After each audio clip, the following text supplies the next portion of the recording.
personnes, mais pas tant que ça. C'est illégal. Netflix, si tu nous écoutes, on t'emmerde. Wow. Galaxy Pop.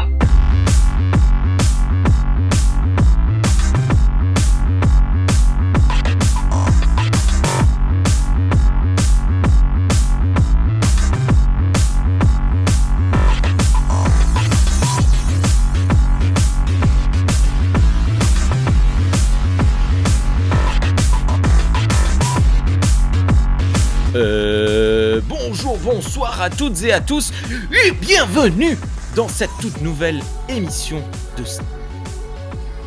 Trek Analyse, analysant la saison 3 de Star Trek Enterprise. Salut Thierry, comment vas-tu ? Ça va très bien et toi ? Bonne année ? Très très bien, bonne année à toi aussi. Bon, les personnes qui nous écoutent sont très très loin, je suis tout flou. Les personnes qui nous écoutent ont passé la nouvelle année depuis très longtemps. Ouais, mais on enregistre en début d'année. Mais voilà, vous et moi, on se retrouve. Ça fait plusieurs semaines, de longues semaines qu'on ne s'était pas retrouvés pour enregistrer. Donc moi, je suis tout content. Salut Sean. Vous m'avez manqué. Très bonne année. Salut. Bonne année à vous autres aussi. Bonne année à tout le monde. On a jusqu'à quoi, fin janvier pour dire bonne année normalement ? Jusqu'au 31, et bien voilà, et comme tu le disais juste à l'instant où j'ai appuyé sur recording, nous sommes le 17 janvier, nous sommes le Enterprise Day. Alors qu'avez-vous fait pour célébrer ça ? Thierry, t'es resté avec ton masque toute la journée ? C'est ça, pendant les meetings au boulot. Non, j'avais même pas capté quel jour on était, donc c'est pour dire comme je suis déphasé. Avant, déphasé, phaseur. Quand j'étais utilisateur... Quand j'étais utilisateur de Facebook, je faisais un petit message sur mon profil, mais comme je ne suis plus utilisateur de Facebook, voilà. On va dire que enregistrer un podcast sur Star Trek, c'est mon activité du Star Trek. Oui, tiens. Allez, on va faire ça. On va faire un selfie. Enterprise Day. Et on va dire joyeux Enterprise Day. Sur j'ai aussi regardé l'épisode avant de venir filmer ça. Donc du coup, techniquement... Ah voilà, t'as fait ça pour ton aussi. Enterprise Day. Eh bien, voilà, je fais un selfie. Hop, et je le mets sur le Discord. Rejoignez-nous sur le Discord, vous avez le lien dans la description. C'est incroyable ces enchaînements de fous furieux que je fais. Pensez à liker, commenter, partager, je ne sais plus quoi. Et voilà, on se retrouve aujourd'hui, ce soir, pour parler de l'épisode 17 de la saison 3 de Star Trek Enterprise, qui s'appelle en version originale Hatchery. Et en version française, comment il s'appelle ? À votre avis ? Mutinerie. Il s'appelle Mutinerie. Bien joué. J'osais pas le croire. C'est vrai, bravo. Yes. Oui, non, mais en même temps, oui, évidemment. C'est le titre qui spoil, donc c'est ça. Voilà. Et c'est exactement ça. Bravo. L'épisode s'appelle Mutinerie. Diffusé pour la première fois le 24 février 2004 et se déroulant de manière interne le 8 janvier 2154. 24 février 2004. Le jour où vous regardez cette vidéo, l'épisode aura tout à fait 20 ans. Et ouais, parce que cette émission sera diffusée le samedi 24 février. C'est pas la Saint-Valentin aussi ? Oui, mais t'as dit le 24... le 24, janvier. Non, c'est le 14. Ouais, c'est le 14, la Saint-Valentin, pardon. 24 février 2004, et l'épisode que nous sommes en train d'enregistrer sera diffusé le 24 février 2024. Donc, je pensais qu'il allait être diffusé le 24 janvier, moi, cet épisode. Non. Ouais, non, on a quand même encore un tout petit peu de... On est vraiment trop tard pour les bonnes années, alors. Pour les bonnes années, pour les news, tu sais, avant d'enregistrer, tu disais... Oui, donc on vient d'apprendre que, ça y est, Justin Lee va réaliser le 3e film de Star Trek Kevin Timeline. 4e. Non, c'était pas... c'était fait exprès, pardon. Oh la vache. Oui, d'accord. Star Trek, l'ultime frontière sera diffusée dans vos cinémas. D'ailleurs, tiens, allez, je me note la réponse à la question. Ça va être une question de rapidité, parce que je pense que vous connaissez tous les deux la réponse. Donc, je n'attends pas une réponse à la question, parce que je sais que vous la connaissez, mais j'attends que le premier de vous deux qui la répondra, qui a réalisé le 3e film Star Trek ? Le Nord Nimoy. Bien, c'est Sean qui a gagné, désolé. Et Sean égalise. Ah non, il prend la. Il prend l'ascendant. Ouais. Ça y est, nous sommes à 6 points à 4 pour Sean. Bravo, Sean. Comment tu te sens? Tu creuses l'écart. T'as vu, il vient de vanner Thierry. Je vois ça. Qu'est-ce que tu vas faire? Je vais boire mon Blood Wine tranquillement. Réalisé donc, Hatchery Mutinerie a été réalisé par Michael Grossman, dont c'est la seule et unique fois dont on parlera dans ce podcast, parce qu'il n'a réalisé que 3 épisodes de Star Trek Enterprise, et les 2 autres sont en saison 4, c'est The Forge et Affliction. Et c'est clairement un travailleur, puisqu'il a réalisé 1 ou 2 épisodes de toutes les séries possibles et inimaginables que vous avez dû voir, mais il a quand même réalisé 11 épisodes de la série Invisible Man des années 2000. Vous l'aviez vu, cette série? Pas du tout. Non. C'est vrai, tu regardais pas ça sur M6 quand tu rentrais le soir? Ah mais non, mais t'es plus vieux que moi, Thierry, c'est pour ça. Merci. C'était quoi? C'était une chouette série un peu rigolote avec un mec, le héros il était cool. Mais bon, Invisible Man, voilà, moi ça me plaisait. Au scénario, on a André Bormanis, qui était principalement consultant scientifique pour un petit peu pour Next Generation et pour l'ensemble de Deep Space Nine et de Voyager, et il a également travaillé sur Insurrection, ce qui me fait penser qu'il a très probablement travaillé avec Eric Stilwell. Stilwell, pardon. Et du coup, c'est marrant. Voilà, on s'en fout. Tu as une affiliation de plus. Et c'est notamment le scénariste, j'en avais pas parlé à l'époque, de Extinction, l'épisode avec les crapauds de l'espace. Voilà pour la partie technique. Qu'est-ce que vous en avez pensé, vous deux, de cet épisode? Hatchery. Alors, moi, il y a 3 trucs qui m'ont pas plu. Qui sont assez importants dans l'histoire. La réalisation, le scénario et le jeu des acteurs. Non, on verra au moment où ça passera. Et puis, sinon, il y a pas mal de petits trucs que j'ai bien aimés dedans. Donc, on va dire que l'épisode se rattrape. Ok. Voilà.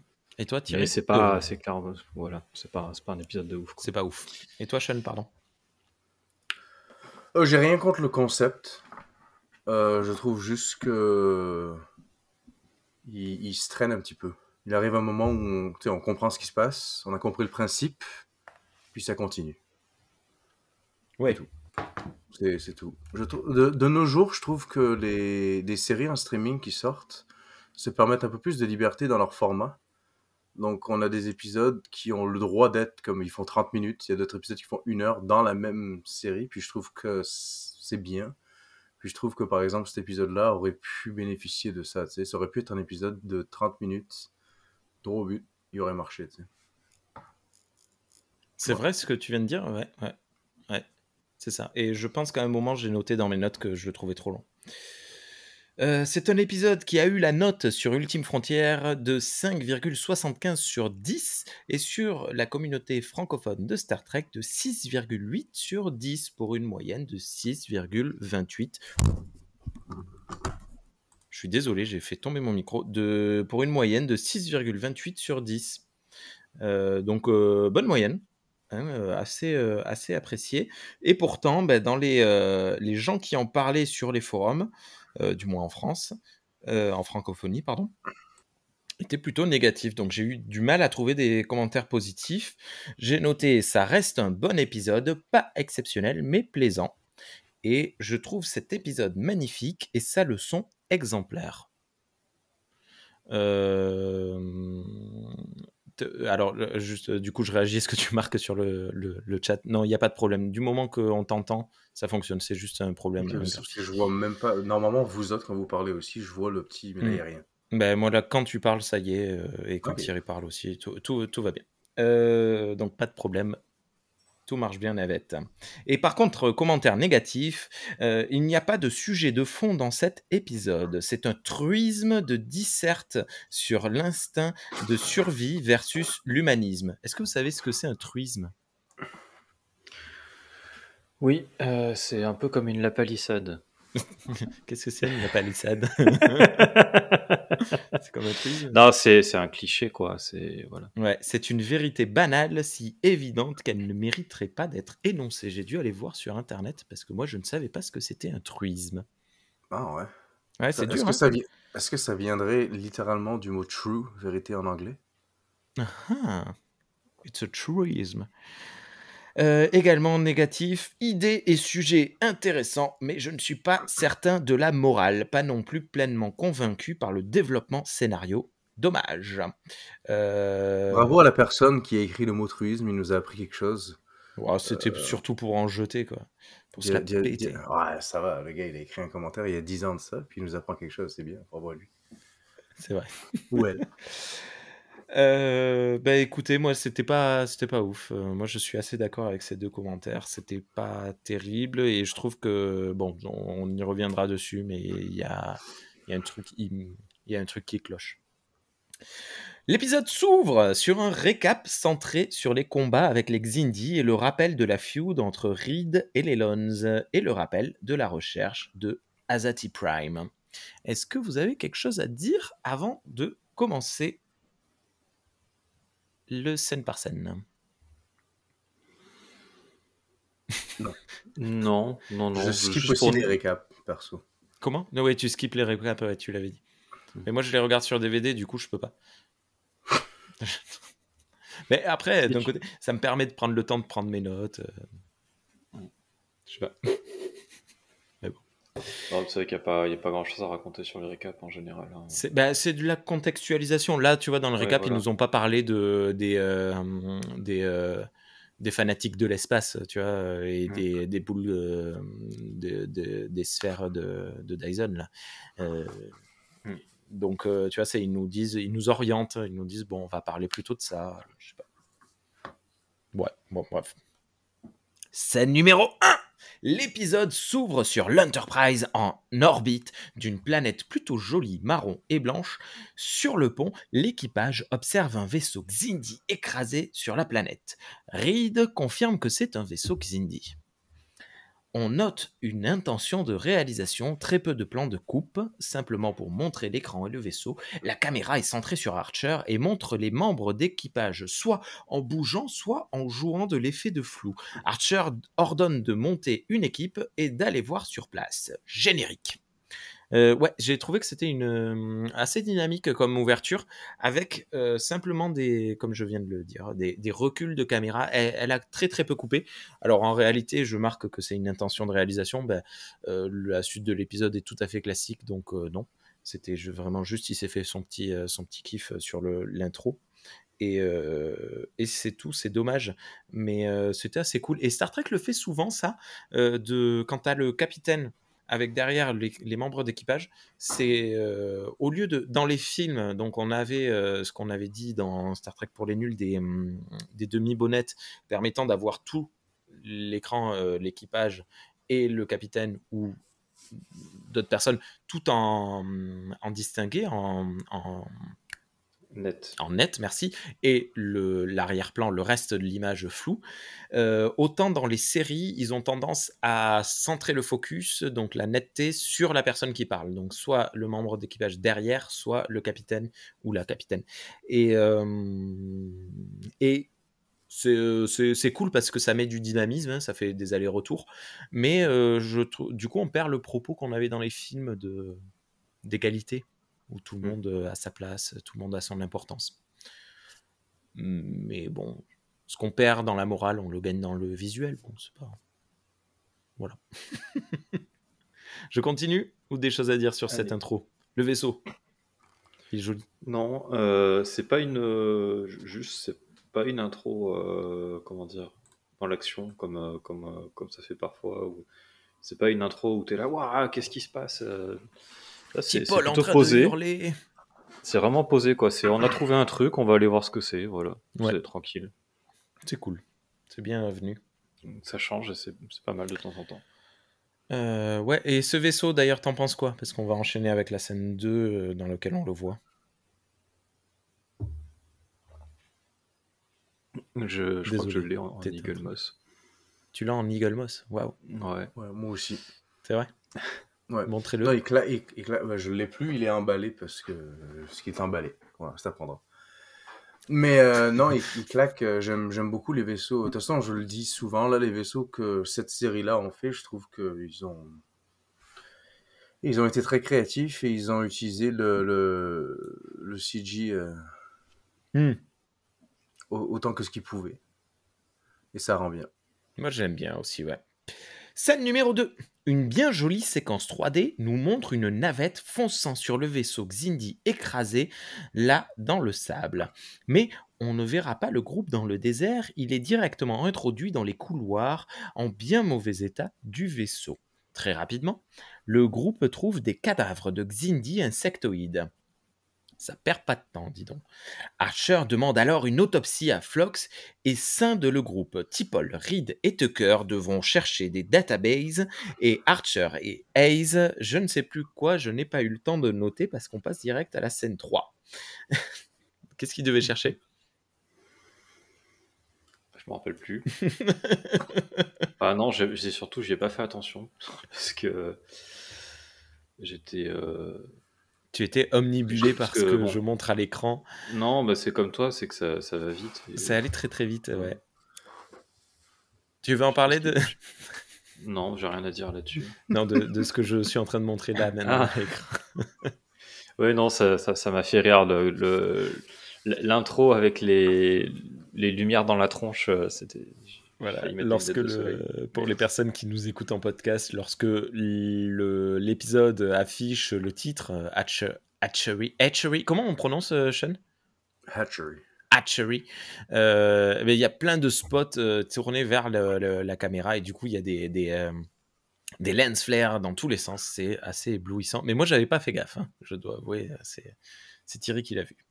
J'aime beaucoup que de nos jours, les lens flares sont non seulement associés à Star Trek, mais aussi associés à la science-fiction. Donc, toutes les petites productions moins chères de science-fiction, maintenant, ils mettent des lens flares partout. Quoi, tu penses que la mode est passée un peu? J'espère que la mode est passée parce que ça me saoule. Je suis pas trop fan des lens flares. Il y a le fun film Star Trek Horizon qui est rigolo pour ça parce que ils ont des effets en 3D et tout ça, et en fait ils utilisent les lens flares réellement pour cacher la misère. Et du coup il y en a plein, et je peux pas leur en vouloir parce qu'ils ont envie que ça soit joli, mais en fait ils ont pas les moyens de faire un truc joli, donc ils mettent des lens flares. Je trouve ça marrant en fait, c'est mignon.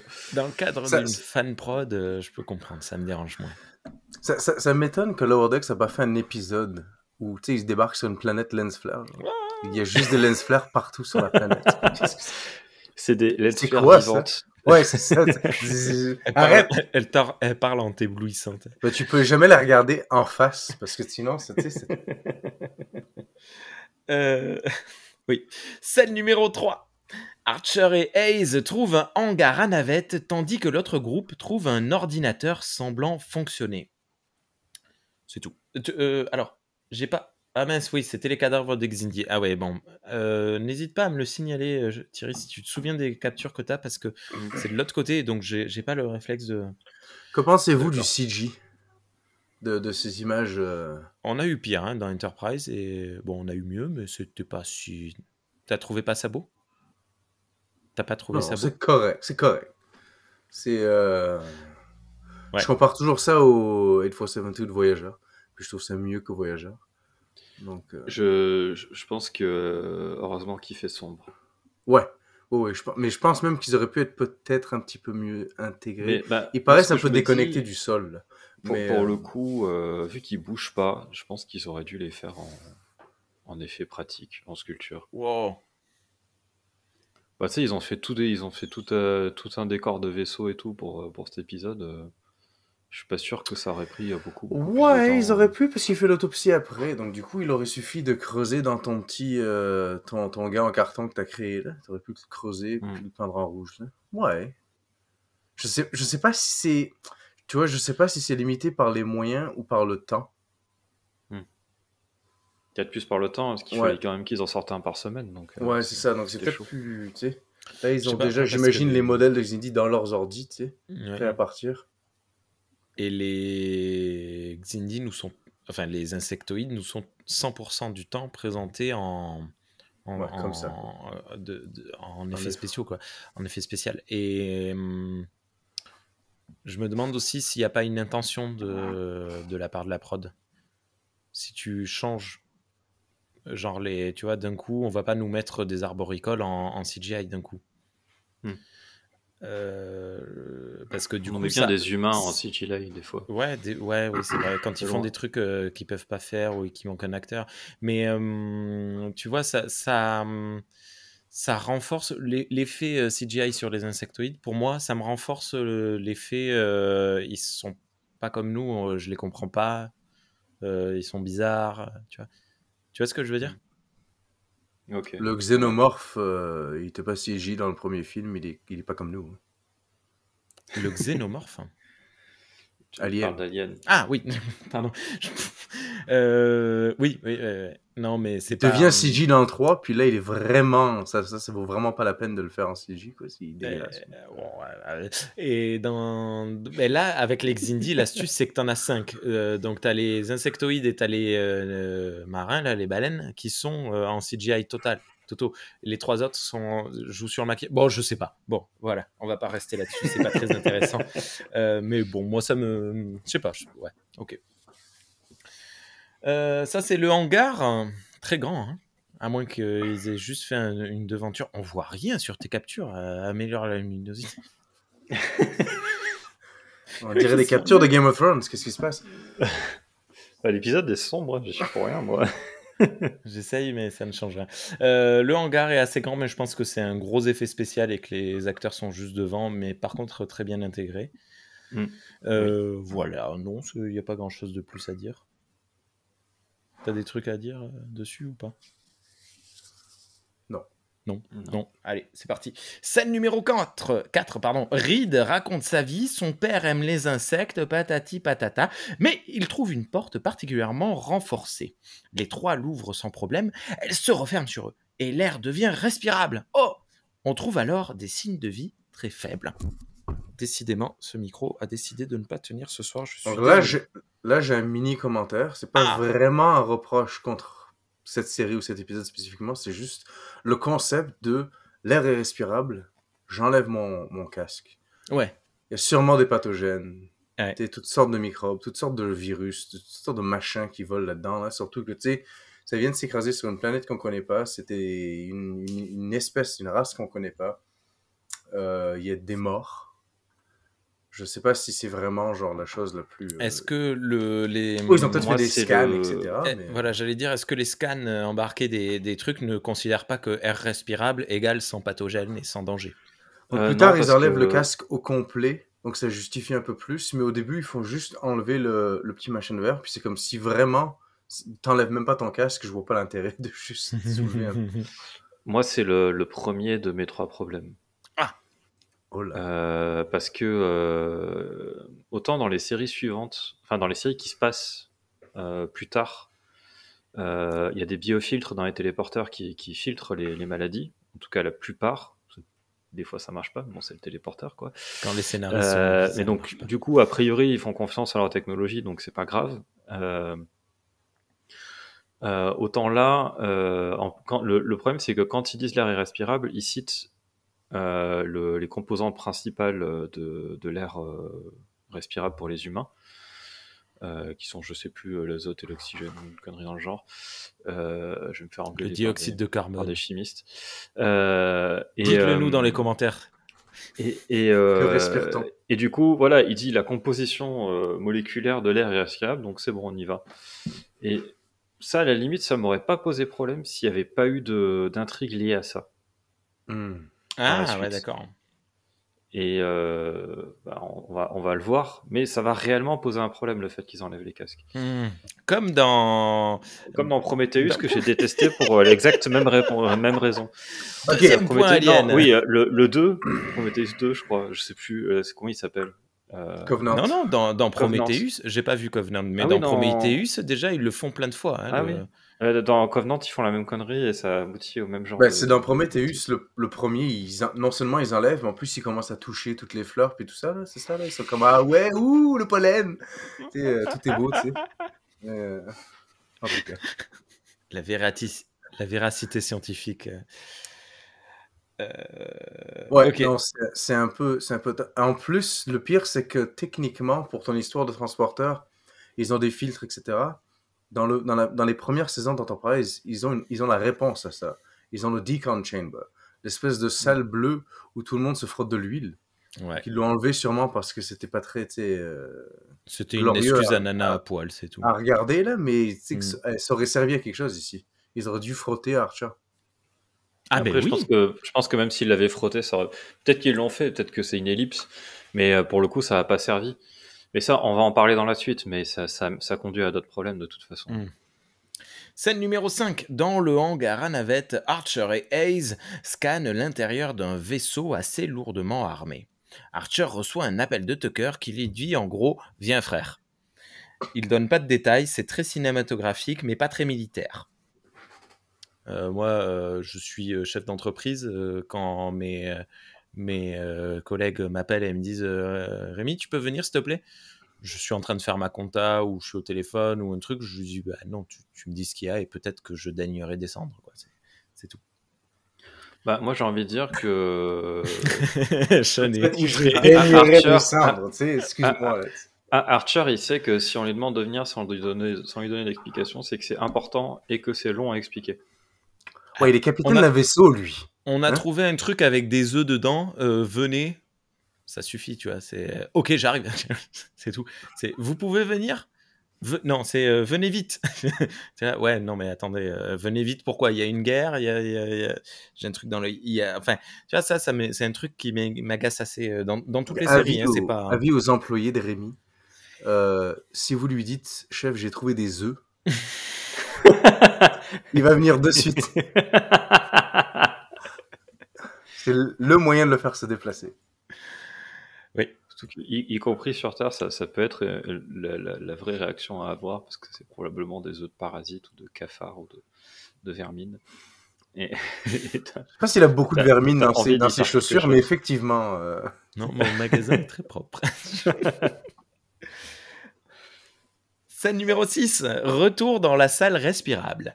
Archer découvre ce qu'il appelle une écloserie dans laquelle se trouvent plein d'œufs de Xindi.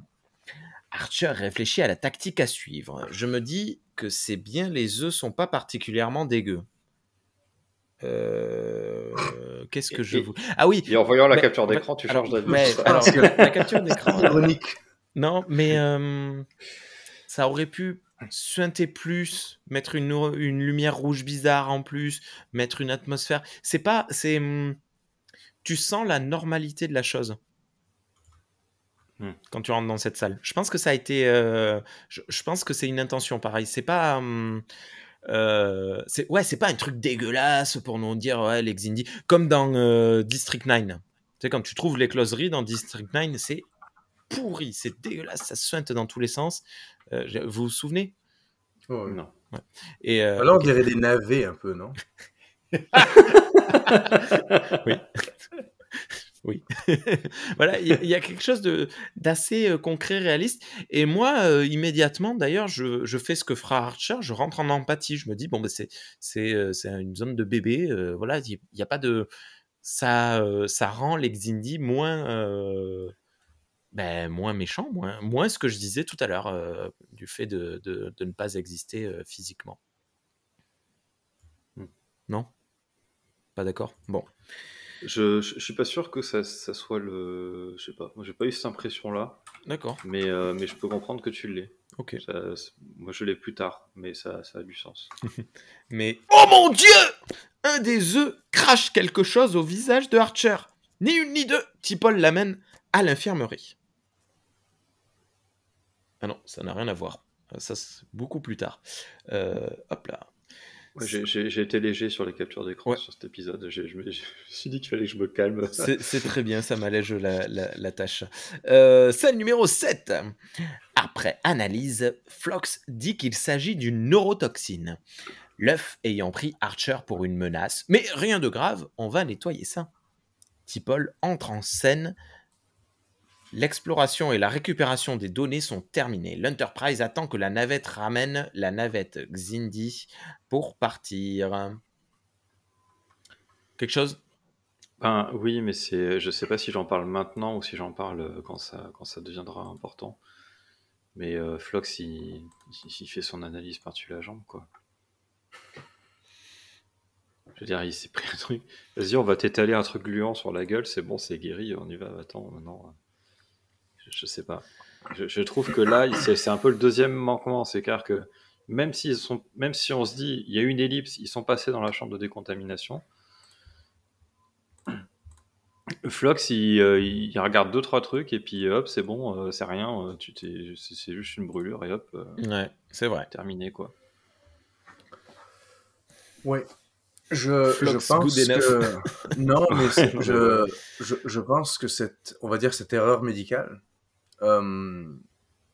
vient d'une genre il doit avoir une certaine expérience avec ce genre de cas ou avec des espèces des espèces qui ont cette méthode, tu sais, cette façon de se protéger, etc. Donc du coup, il assume que c'est ça, Après, sans forcément à y réfléchir plus loin. En fait. c'est vrai que c'est assez logique, quoi. C'est système de défense d'un œuf, neurotoxine.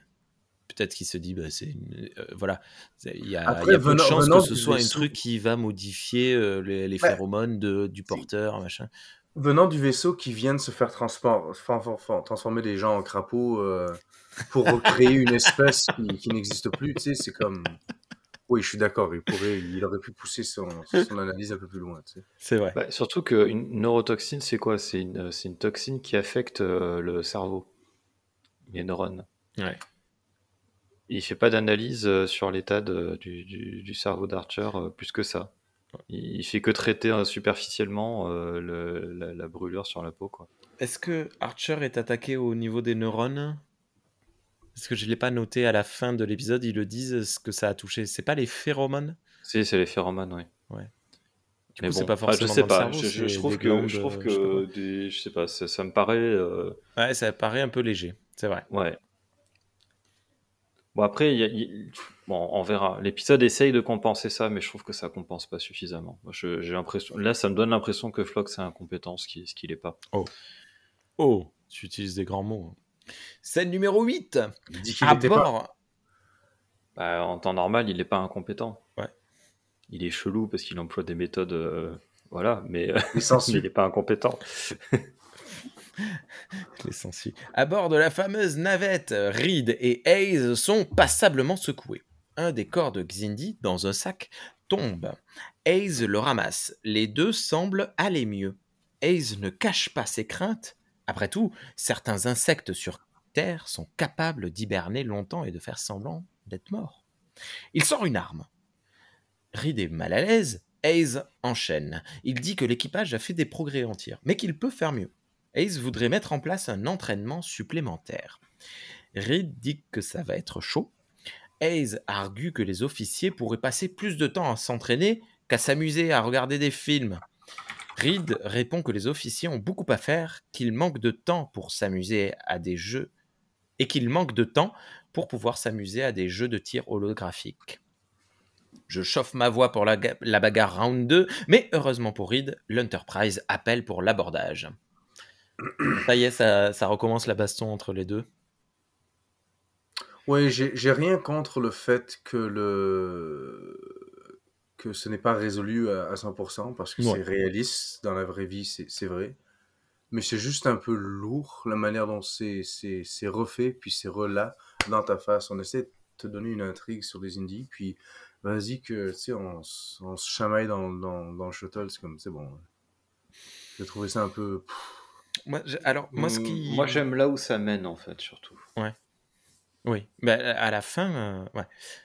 Moi, j'ai bien aimé parce que tout le long de l'épisode de la bisbille entre Hayes et Reed, pour moi, c'était clairement Reed l'agresseur. Et là, je trouve que Reed, sa défense est beaucoup plus acceptable.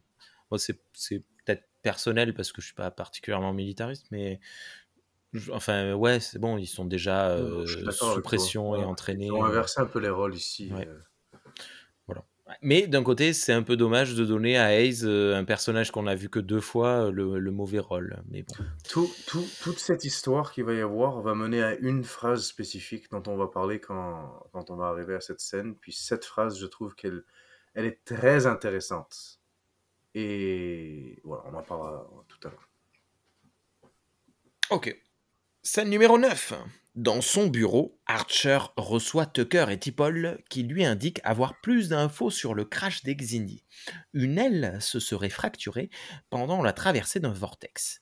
Après s'être écrasés, les Xindi ont transféré leur système de survie à l'écloserie.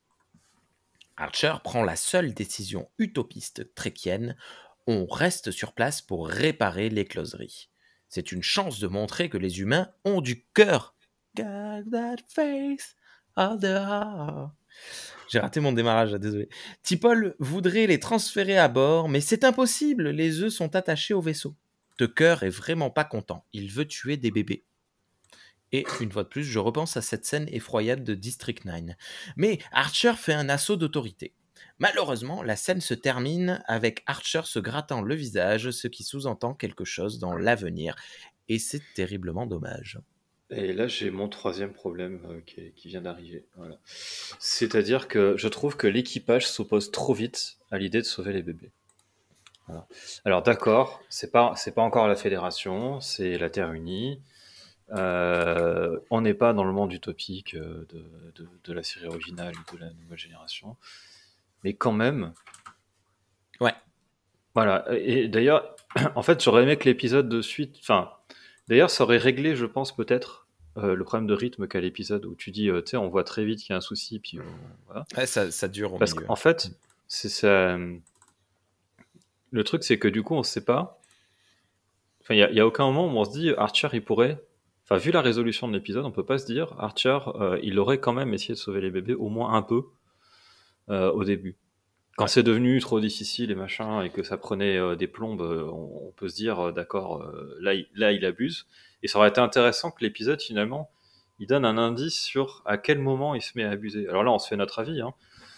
Mais ouais, là, dès le départ, il a des gens qui s'opposent à lui pour ça, quoi. Et je pense que c'est quand même un problème. Et Tucker aurait gagné en étant même carrément pour au démarrage.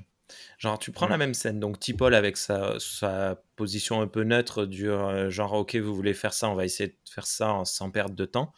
Et Tucker qui dit, oui, carrément, vous avez raison, capitaine, on va s'y engager, machin truc. Et petit à petit, Tucker qui change de camp, qui commence à se dire, ouais, il abuse un peu le capitaine, machin. Ça aurait pu être cool et il aurait gagné en sympathie parce que, ok, il a perdu sa sœur il y a 6 mois. Mais bon, il est plus aussi énervé que ça. Pourquoi d'un coup Oui, c'est ça. Ça aurait quand même, ça aurait pas été incohérent de sa part de vouloir sauver les bébés, parce que lui, sa motivation, c'est plus la vengeance maintenant. On a eu 2 épisodes qui nous l'ont dit, une fois avec son clone, une fois avec le vrai lui. Enfin, le vrai lui, une fois avec lui, quoi. Où il nous dit que ce qu'il veut, c'est éviter que ça se reproduise et que d'autres aient à subir ça. Ouais. Donc, qu'il ait envie d'aller cramer les œufs, ça n'a pas de sens. Et il y a une phrase qu'Archer dit qui me plaît bien. C'est, je l'ai pas noté, mais en gros, il dit est-ce que vous auriez pensé pareil si ça avait été des bébés de Xindi primates? Eh oui. C'est un peu plus tard, ouais.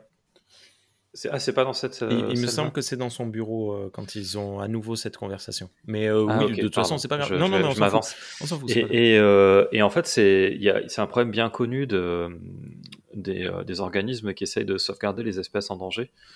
C'est que pour sauver les pandas, ça va, on trouve du monde parce que c'est mignon et tout. Pour sauver l'araignée chelou du Nouveau-Mexique, le poisson blob. Là, ça attire beaucoup moins de gens, alors que il n'y a pas de raison de hiérarchiser ces espèces sur le fait que nous, on les trouve plus ou moins mignonnes, quoi. La PETA, cet été 2023, avait fait une grosse campagne pub Et t'avais ce fameux poisson blob dégueulasse en disant sa vie ne vaut pas moins qu'un petit chiot, je sais plus quoi. Enfin, c'était intéressant. Ouais. Surtout que c'était injuste parce que le poisson blob devient moche comme ça parce qu'il est en dehors de l'eau. Il est plus sous pression. Ah ouais? Parce que le poisson blob ressemble à n'importe quel autre poisson. Il est tout aussi charmant que les autres poissons quand il est sous l'eau, dans la pression dans laquelle il est supposé exister. Toi aussi, si on te prenait puis on te foutait à la pression de lui où il vit, tu ressemblerais pas mal à un blob. Donc, justice pour les poissons non blob qui deviennent des poissons blob. Ok. Pour parler pour vrai, là, un petit peu, ce que vous dites, genre, je suis entièrement d'accord avec ça. Je trouve, j'irais même plus loin. Je dirais qu'à un petit niveau, on dirait qu'ils défont tout le travail qu'ils ont fait avec Tucker. Mais oui. Parce que il est vraiment négatif au début de la saison. Il a vraiment une hargne et puis une haine où, tu sais, il détruirait tout. Justement, avec un lance-flamme, il brûlerait tout. Mm-hmm. Et on dirait qu'il change, il évolue. On parle moins de sa sœur. Je dis pas que, tu sais, ça le traumatise plus. C'est sûr qu'il est encore attristé par ça, mais il est moins dans cette optique-là, puis il est plus justement dans l'optique que on va leur montrer qu'on est bon. On n'est pas des gens qui arrivent avec des lance-flammes, puis au final, oui, là il est comme ok, on va cramer des œufs, on va cramer des bébés, ça paraît vraiment. Ouais. Donc toi aussi, Sean, tu es dans Team on sauve les bébés? Oui, je trouve que de manière générale, tu sais, on doit sauver des bébés. Et il dans les commentaires. Il y a d'ailleurs une ironie certaine et assez, en tout cas, c'est correct. Là, on va pas se lancer dans des débats politiques, mais dans cet épisode, on parle beaucoup de l'innocence des enfants et des bébés durant les temps de guerre. Et il y a même des personnages dans cet épisode qui sont outrés à l'idée de tuer des innocents et de tuer des enfants. Comme si c'était quelque chose qui se faisait pas tout le temps.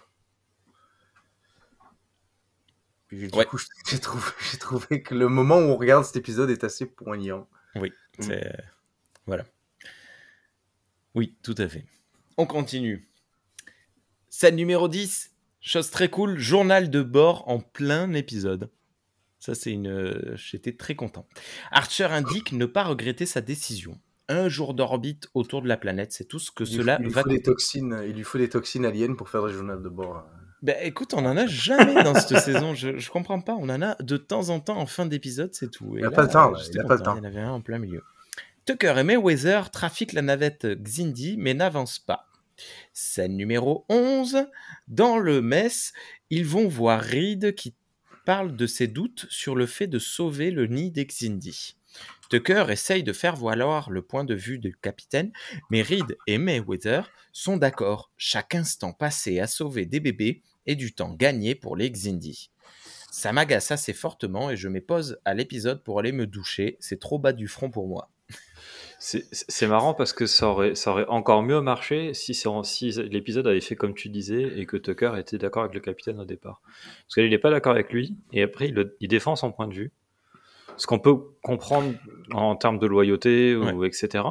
Ou en termes de ça l'a fait réfléchir, machin. Mais sur le coup, ça fait quand même un peu bizarre, quoi. Non, mais Mayweather, le pauvre, il lui file une ligne de dialogue par épisode et c'est pour lui dire ouais, on va tuer des bébés, quoi. Mais c'est effroyable. Et comme je disais, ouais, moi c'est le moment. Je vous ai envoyé un message perso en disant mais c'est une catastrophe cet épisode. Je me suis arrêté et je suis allé me doucher parce que c'était le soir et que je me douche le soir et plutôt que de me doucher une demi-heure plus tard, j'ai dit bon, c'est bon, je vais me calmer maintenant et voilà. Il a pris une douche froide. Non, malheureusement, je n'y arrive pas. Des choses à dire ou on continue? Non, mais ils sont effroyables quand même. C'est quoi cet équipage de l'Enterprise, quoi? Enfin bon, ouais. Mais, est-ce qu'ils disent pas plutôt que... Ah, mais attends, il manque un truc. Il y a un truc que j'ai trouvé très intéressant dans la scène d'avant que tu as un peu évacué. Ce qui est pas grave, je comprends pourquoi tu l'as évacué. Juste, il y a un truc que j'ai beaucoup aimé, c'est que Tucker, il se plaint du fait que les chaises sont pas confortables. Oui, c'est vrai. Et Travis dit, pour un insectoïde, peut-être qu'elles sont confortables. Ouais. Et j'ai trouvé ça cool parce qu'effectivement, ils n'ont pas du tout la même morphologie que les humains. Et donc, c'est complètement logique que leurs chaises soient pas adaptées aux humains, quoi. Et je sais pas, c'est un truc... même dans Star Trek, c'est pas un truc qui a toujours été très, très réfléchi. Quand on voit dans la série animée, première du nom, Arex, qui a 3 jambes, et il a un fauteuil qui est le même que les autres, ce qui doit vraiment pas être confortable pour lui. Restriction budgétaire. Et, C'était des dessins. et donc, voilà, je trouve ça cool qu'ils Ça aient aurait pu pensé tester une chaise différente. à représenter ça et que l'ergonomie n'est pas la même. C'est vrai. Voilà. Et Bah, donc, après, c'est parce que c'est aussi un peu le fond de cette saison 3. La discussion de la vision de la chose, la vision du monde, la vision de la vie et de l'entièreté, de l'entière différence entre nos espèces. Oui. Ça fait partie du sens et du message du propos. Je voudrais nuancer un truc quand même sur Travis. Tu vas me sortir le nombre de phrases qu'il a par épisode, c'est ça? Non, c'est pas ça. Non. Il dit pas qu'il faut tuer des bébés. Il dit qu'en gros, il faut les laisser là. Ce qui est... Je comprends que pour toi, c'est la même chose, Non, mais il y a une nuance. Il y a une nuance. Tucker, lui, il a dit que il fallait qu'il se retienne de pas aller les cramer. Ouais. Ce qui est pas pareil que de dire on est dans une mission urgente, la Terre va se faire exploser, et peut-être que notre priorité, ça devrait être ça plutôt que de s'occuper des bébés, des gens qui veulent nous tuer. Ce qui est quand même pas tout à fait pareil. Est-ce que vous serez arrêté? Bah, là, oui. Moi, en l'état, je dis oui. Mais après, je suis pas... Non, mais genre, à la base, ils sont en train de passer, ils s'en vont à Zati Prime. Est-ce que vous voyez ce vaisseau Xindi écrasé? Vous vous arrêtez pour ça? Bah, ne serait-ce que pour la recherche d'infos, oui. Et puis, une fois que tu vois les closeries... Enfin... Stratégiquement, ça me paraît utile, ouais, d'avoir plus d'infos sur les vaisseaux Xindi. Et d'ailleurs, l'épisode nous le montre, ça, ce qui fait partie des bons points. D'aller rechercher des informations sur leur vaisseau, c'est une occasion à pas manquer, ouais. Ok. Pourquoi tu te serais pas arrêté, Sean? Moi, je pense que mes ordres auraient été en continu. Je pense que ça aurait été comme ça vaut pas la peine, ou alors on va juste perdre du temps, ou alors il y a quelqu'un qui s'en vient, puis on va se retrouver, on va se faire exploser la face par comme 3 vaisseaux Xindi qui vont venir nous voir. Je sais pas si je me serais attardé là-dessus, surtout que maintenant ils ont un plan précis. Il faut vraiment qu'ils vont à un endroit puis ils essaient d'y aller au plus vite. Donc je sais pas si je dis pas que ça aurait été le bon move là, mais je pense que ça peut se comprendre aussi. Je pense que les deux ont des avantages et des défauts. Les deux choix. Je sais pas. Scène numéro 12? Je me rappelle plus si ça leur sert à quelque chose, des informations qu'ils apprennent ici. Pas scène numéro 12. Oui, ça leur sert à quelque chose plus tard dans la saison. Ils vont découvrir le point faible des... Ah oui, c'est vrai. Oui, c'est vrai. Scène numéro 12. Scène numéro 12. Dans l'infirmerie, Phlox étudie un des cadavres Xindi. Les insectoïdes sont asexués et se reproduisent via plusieurs œufs chacun. Ils ont une durée de capture d'écran de ça d'environ 12 ans. Ah ouais, donc j'ai raté une scène de remorquage, écoute. Ouais. Quelque chose à dire sur ce design? Bah, j'ai trouvé ça cool qu'il soit... Alors, visuellement, je trouve que ça marche super bien. Bah, il est bien intégré, ouais. Ouais, lui, il est bien. Et j'ai trouvé ça cool qu'il soit asexué, et j'ai trouvé ça cool qu'ils aient une espérance de vie courte. Ouais. Ce qui me rappelle, alors la scène. C'est vrai que l'a fait très rarement, ça. L'a fait avec les Okampa. C'était un peu extrême. Qu'est-ce Mais dans la SF, c'est quand même assez rare, même dans la fantasy, enfin dans les trucs où il y a d'autres espèces intelligentes que les humains. En général, c'est des durées de vie beaucoup plus longues que les humains. Avec votre durée de vie d'à peine 90 ans, nous vivons des milliers d'années et nous n'avons pas du tout le même point de vue. C'est souvent ça, et je trouve ça intéressant que Star Trek l'ait fait 2 fois au moins. Et Mass Effect l'a fait également. D'ailleurs, cette scène m'a rappelé XCOM. Quand tu découvres des extraterrestres, tu as une espèce de médecin qui les charcute pour observer ce qu'il y a dedans et qui essaye de comprendre mieux les extraterrestres. Et ça m'a rappelé comme je disais, Mass Effect avec cette espèce plus proche des lézards qui vivait une vingtaine ou une trentaine d'années. Et j'avais complètement oublié que les Xindi insectoïdes étaient asexués. Ça m'était sorti de la tête. Et c'est con parce que je trouve que c'est quand même trop rare. Alors maintenant, ça va beaucoup mieux, mais tu regardes il y a encore 10 ans, c'était quand même hyper rare d'avoir des espèces extraterrestres dans la science-fiction de manière générale, sauf dans les romans. Je suis en train de lire Ursula Le Guin en ce moment. Elle avait 50 ans d'avance sur tout le monde. Mais c'était encore trop rare de voir des espèces qui a un autre modèle de reproduction que la reproduction sexuée avec seulement 2 sexes. Des humains, ouais. Parce que même sur Terre, on a des espèces qui ont des modes différents, quoi. Mais on a un foutu d'imaginer des espèces intelligentes qui soient autrement. Enfin, en tout cas, on l'a été pendant très longtemps. Maintenant, ça a beaucoup changé, en particulier dans la science-fiction littéraire. Mais voilà, c'était encore rare à l'époque d'Enterprise. Ok. Phlox estime également qu'il reste environ une semaine avant que les œufs n'éclosent. Voyant Archer assez nerveux, il lui conseille d'aller dormir. Mais Archer s'en fout. Voilà, c'est plié. On pensait avoir une réflexion sociale, on va avoir un simple scénar d'un mec qui se fait tordre le cerveau. Et voilà. Donc, Deuxième, on va dire, non-professionnalisme de la part de Phlox. Il balance un estimé basé sur absolument rien. Il lui dit une première fois, je ne sais pas. Et Archer insiste une ou deux fois. Et il lui dit à peu près une semaine. Ouais. Après, il doit faire des calculs de maths. Genre, ils ont une douzaine d'années d'espérance de vie. Probablement que la gestation... ouais. Hein? Non, il assume là aussi, il fait juste lancer une semaine. Il veut un chiffre. Non, mais le capitaine veut un chiffre. Je pense que c'est comme dit Rémi, il fait un peu de l'inférence, quoi. C'est genre je sais pas. La moyenne de maturité en pourcentage des espèces, on va dire, tiens, c'est à peu près ça. Enfin, pour les éclosions, je sais pas. Mais ouais, c'est bon. Ça m'a moins gêné. En plus, il se gourre, mais ça m'a moins gêné. Ah, quoique non, parce qu'il reste finalement assez longtemps.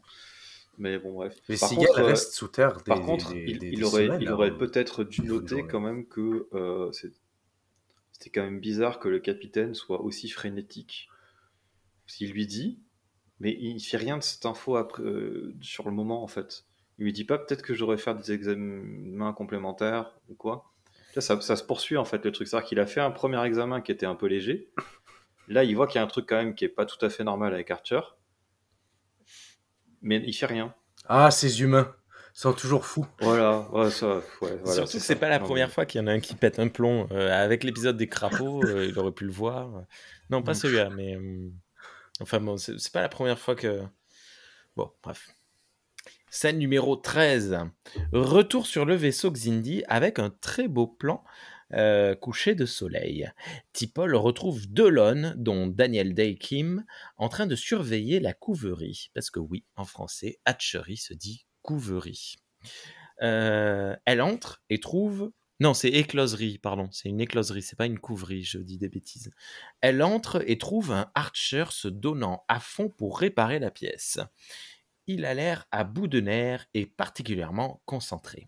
Mais les choses ne se passent pas comme il les a prévues. Les tensions électriques font péter des œufs et des machines.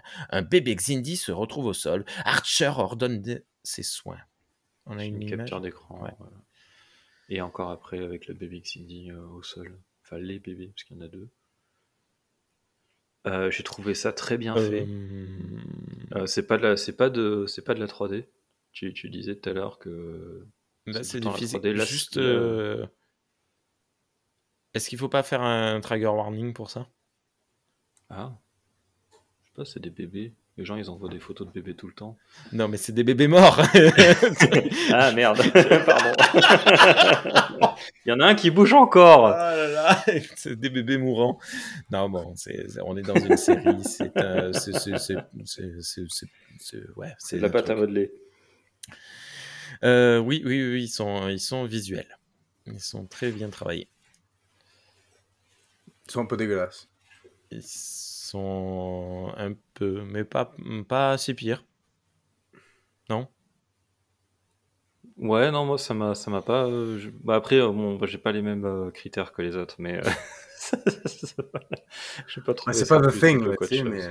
Oui, voilà. Ou Alien, une fois tous les. Ou la mouche. Thi- Hmm. Thierry, tu te rappelles des bébés dragons dans le dragon du lac de feu que tu nous avais proposé Oui, il y a 4 ou 5 ans? oui. Je me souviens plus si tu les avais trouvés mignons ou pas.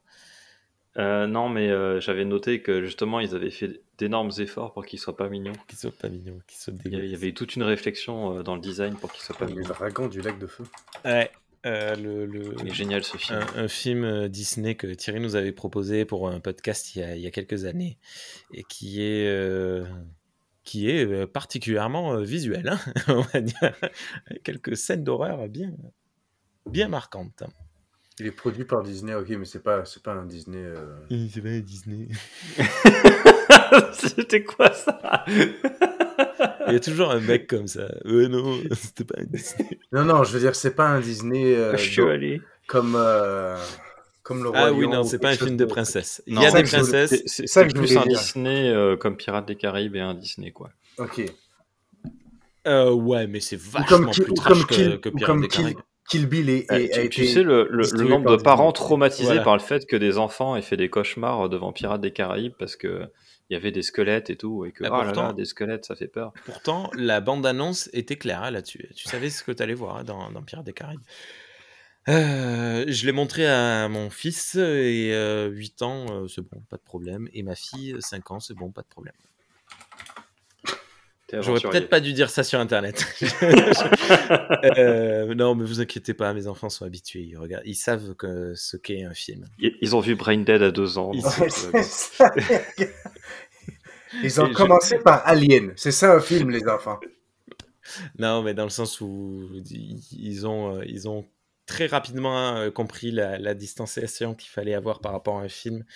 Et de toute façon, ils regardent des films Gamera en boucle, en boucle, en boucle, en boucle, en boucle. Donc, tu vois, C'est vrai qu'il y a un peu de sang dans Gamera. Enfin, ça dépend lesquels, mais il y en a certains qui sont Mm. pas mal violents. Et voilà. Scène numéro 14. Dans l'infirmerie, Phlox dit qu'il n'a rien pu faire pour sauver le bébé.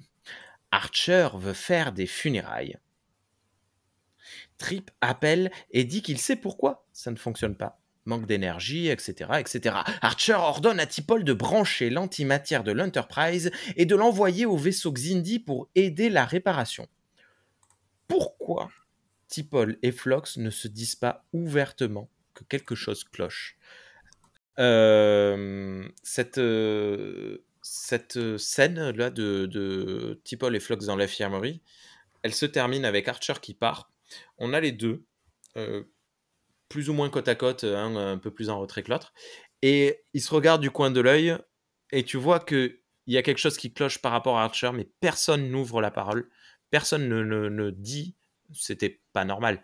Ok, c'est T'Pol qui est sur la retenue, ok, c'est Phlox qui a, je sais pas, un secret médical ou un truc comme ça, enfin, mais ça va pas, quoi, je suis vraiment pas content. c'est le moment où tu peux dire que là, il y a peut-être un problème et c'est toujours pareil. Si tout le monde avait été d'accord avec lui au départ sur le fait qu'il fallait sauver les bébés, ça aurait été un peu moins choquant. Parce que là, ça aurait été ici le premier signe où tu te dis, d'accord, faut sauver les bébés, mais faut peut-être pas s'investir non plus trop là-dedans.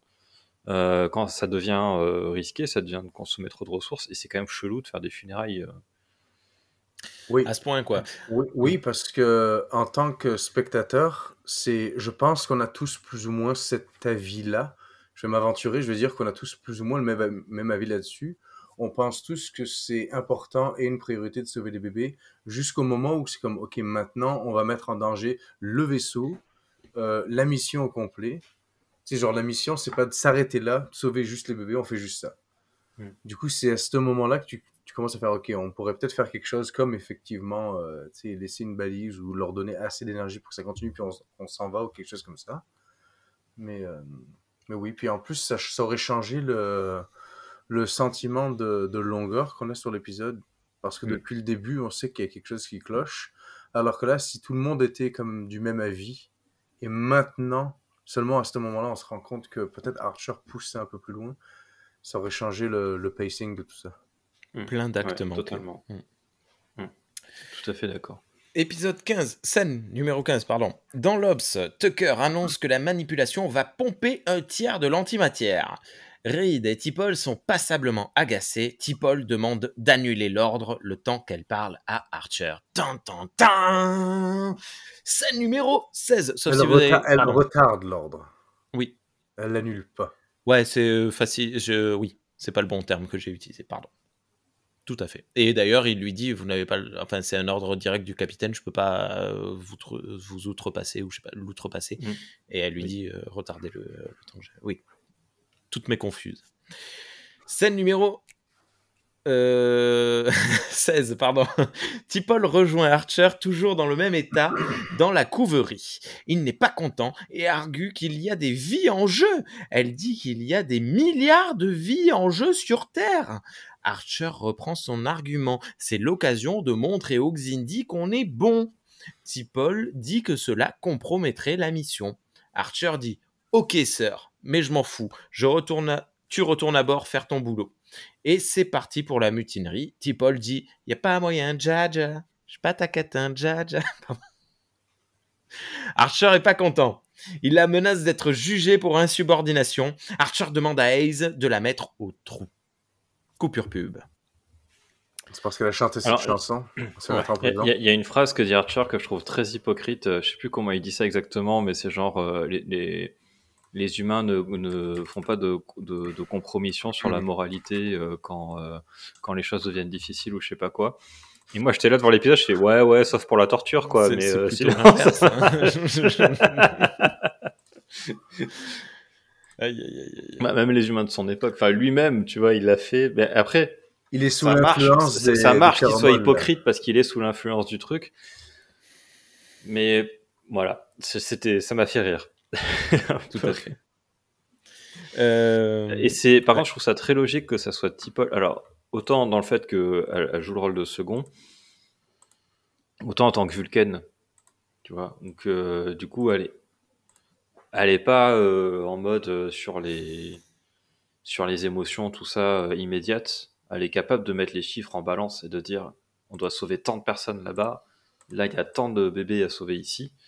Dans mon calcul de Vulcaine logique, plus ou moins logique, parce qu'on a vu que c'était pas tout à fait le cas, la balance, elle marche mieux, quoi. Ouais. Parce qu'il y a un truc avec les humains, ça a été étudié, même, j'ai pas de source.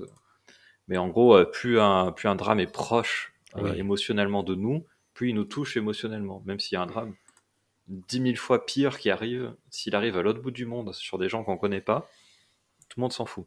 Ouais. Enfin, tout le monde s'en fout. Non, mais c'est façon de parler, mais ça nous touche beaucoup moins que le voisin qui a un problème, quoi.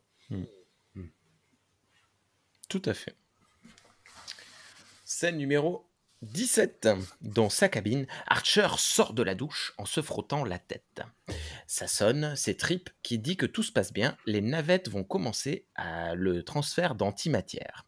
Il en profite pour dire que Reed ferait un bon second, car lui est trop occupé pour prendre le relais. Mais Archer dit qu'il est bien comme ça. Tucker questionne Archer sur le fait que c'est la première fois que Archer punit T'Pol alors qu'elle a déjà refusé ses ordres par le passé. Tucker dit qu'alors il va devoir être sanctionné lui aussi, car il n'est pas d'accord. Archer raconte une histoire sur son grand-père qui faisait la guerre en Afrique, je sais pas quoi, on s'en fout, la morale. Même en temps de guerre, il y a des règles. Je note cependant que sous la blouse de travail... Ah, j'avais oublié ça. Je note cependant que sous la blouse de travail, Archer porte une chemise noire à col Mao. Parce que dans la SF américaine, col Mao égale science-fiction. Égale futur. Est-ce que vous aviez remarqué que sous sa blouse, il avait une chemise noire en col Mao? J'ai remarqué qu'il avait un truc noir. Après, je suis suis pas expert en chemise, on va dire. Je vends des chemises noires à col Mao en plus. Je vous la montrerai la semaine prochaine, j'en porterai. On va faire un cosplay de Archer en train de se changer. Ah bah écoute, c'est pas compliqué. Chemise col noir Mao et un bleu de travail. Il faut mettre du jaune un peu dessus. Non mais sans le bleu de travail. Quelque chose à dire sur cet échange parce que du coup j'ai changé le truc. Ouais, pareil, il est complètement biaisé. Enfin, biaisé, c'est normal, mais il est complètement... bof. J'aime bien la petite référence aux guerres eugéniques. Voilà. Ouais. C'est juste ça. C'est vrai. Mais c'est voilà, rien de plus, c'est juste que ça ancre un peu le truc dans le canon. J'aime bien penser que les guerres eugéniques n'ont pas vraiment affecté les États-Unis. Parce qu'il me semble que Voyageur, il y a quelqu'un qui y retourne, puis il se passe rien. Oui, dans Voyageur, oui. Donc du coup, mais comme ils expliquent, il me semble que Khan, il a pris l'Europe au complet, ou il a pris l'Asie. L'Asie, je crois. L'Asie, ouais. Toute l'Asie. Ou l'Eurasie. Un quart de l'humanité. Ouais, l'Eurasie, je crois qu'ils ont dit. Eurasia, je crois que c'était ça. Donc du coup, j'aime penser que les guerres eugéniques ont affecté beaucoup plus cette partie-là du monde que le continent américain. J'ai oublié de remettre la capture d'écran tout à l'heure de quand Archer finit par mettre T'Pol au trou. Quelque chose à dire? Non, rien spécial. C'est juste que elle est toujours très vulgaine, quoi. Il la met au trou, elle n'a pas de réaction particulière, ce qui est logique. Dans la scène numéro 18, nous avons Hayes et Reed dans la salle d'armes qui regardent une simulation de combat. Reed, ce vieux boomer, est pas content parce qu'il pense que Hayes passe son temps à jouer à des jeux vidéo plutôt qu'à travailler. Alors, je pense qu'il ne le pense pas vraiment, il le troll. Oh là là. Mais Hayes a repéré des zones de faiblesse dans les vaisseaux Xindi insectoïdes. Reed est content et présente ses excuses. Et voilà une scène que je trouve a bien vieilli. Oh là là. Attention, parce que je pense que quand cet épisode est sorti, le focus était beaucoup plus sur le concept de simulation. Il a fait des simulations de combat qui lui ont permis de voir on va dire les endroits les plus faibles sur le vaisseau. Mais je pense que maintenant, en le regardant avec tout ce qu'on est en train de faire avec nos petites expérimentations intelligence artificielle, c'est pas vraiment de l'IA, c'est juste du system-based learning, là. C'est des espèces de petits programmes qui apprennent, etc. Je pense que on pourrait se dire que dans le canon, c'est le descendant de l'IA qu'on a actuellement qu'il utilise pour détecter ce qui est le plus faible dans sa petite simulation. Ce serait ça qui jouerait là-dedans. En tout cas, ça c'était juste mon... C'est une belle vision de la chose. J'avais pas du tout vu ça comme ça, mais ok. Ouais. Moi, il y a deux trucs que j'ai bien aimé dans cette scène. Bah, déjà, ils se sont pas arrêtés pour rien parce qu'effectivement, ils ont appris des trucs sur les vaisseaux Xindi grâce aux données qu'ils ont trouvées sur le vaisseau. Et là, on a une évolution. Alors, il va y avoir un retour en arrière dans l'épisode, mais on va revenir à ce stade-là. Reed qui s'excuse. Je sais pas. Moi, ça me parle, quoi. Quelqu'un qui reconnaît ses torts et il le fait. En plus, il fait vraiment des belles excuses, quoi. C'est des vraies excuses. C'est pas genre désolé que t'aies été trop sensible et que t'aies pas aimé ce que j'ai dit. Tu vois le truc, pas vous? Vous avez déjà entendu des excuses dans ce genre-là? On m'en a sorti récemment comme ça. Je suis désolé que ce que je te dis ait pu te choquer. Là, il dit non, j'ai eu tort. Voilà pourquoi j'ai eu tort. En quoi j'avais tort. Ouais. Terminé. Voilà. Mais bon, il aurait pas eu à le faire s'il s'était pas comporté comme un vieux boomer. Et non, mais c'est dans la continuité de son truc avec lui, quoi. Oui. Et mais c'est pas très professionnel. Non, bah non, clairement pas, non. Mais de toute façon, leur dispute, elle est pas professionnelle depuis le départ. Mais voilà. Et du coup, ça fait évoluer la relation. Et pour moi, c'est vraiment un des points forts de l'épisode parce que on y revient en plus sur la relation dans tout le long de l'épisode quasiment. Et ça fait partie des trucs qui m'ont vraiment plu dedans. D'accord. Notons également que dans cette scène, Hayes glisse un « je suis d'accord avec le capitaine ». Donc on voit les deux camps se créer. Scène numéro 19. Tucker rend visite à T'Pol dans sa cabine, prétextant que c'est l'heure de la nodulopression. T'Pol partage à Tucker ses craintes que Archer ne vacille et ait perdu la raison. Elle lui demande de le faire examiner par Phlox. Tucker résiste, mais elle semble finir par le convaincre. Et là, je me demande comment est-ce qu'il va sortir aussitôt.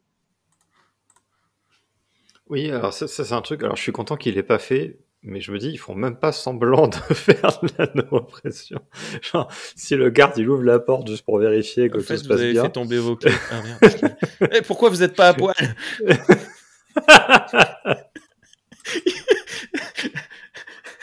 Ah, mais je vous surprends pas.